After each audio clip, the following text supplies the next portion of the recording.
ফিলিস্তিনের জনগণের প্রতি সংহতি জানিয়ে ১২ এপ্রিল রাজধানীর সোহরাওয়ার্দী উদ্যানে মার্চ ফর গাজা কর্মসূচিতে অংশ নেন লাখো মানুষ।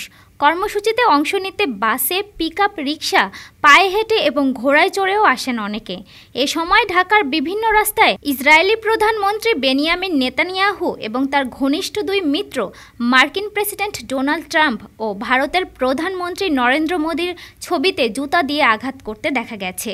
আর এসব খবর উঠে এসেছে আন্তর্জাতিক গণমাধ্যমে, এমনকি খোদ ইসরায়েলের প্রভাবশালী গণমাধ্যমও প্রচার করেছে এ খবর।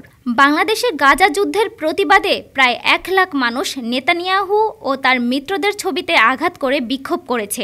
এ শিরোনামে প্রতিবেদন প্রকাশ করে ইসরায়েলি সংবাদ মাধ্যম টাইমস অফ ইসরায়েল। প্রতিবেদনে বলা হয়, গাজায় ইসরায়েলের হামলার নিন্দা জানাতে বাংলাদেশের রাজধানীতে বিক্ষোভ র্যালি করেছে হাজার হাজার বিক্ষোভকারী।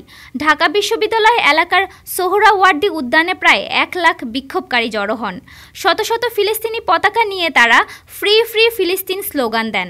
বার্তা সংস্থা অ্যাসোসিয়েটেড প্রেস এপির বরাতে প্রতিবেদনে আরও বলা হয়, র্যালিতে তারা প্রতীকী কফিন এবং হতাহত বেসামরিক ফিলিস্তিনিদের প্রতীকী লাশ নিয়ে আসেন।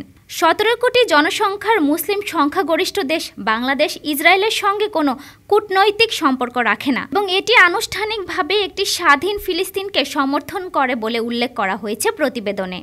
ডেস্ক রিপোর্ট, আজ বার্তা, ঢাকা।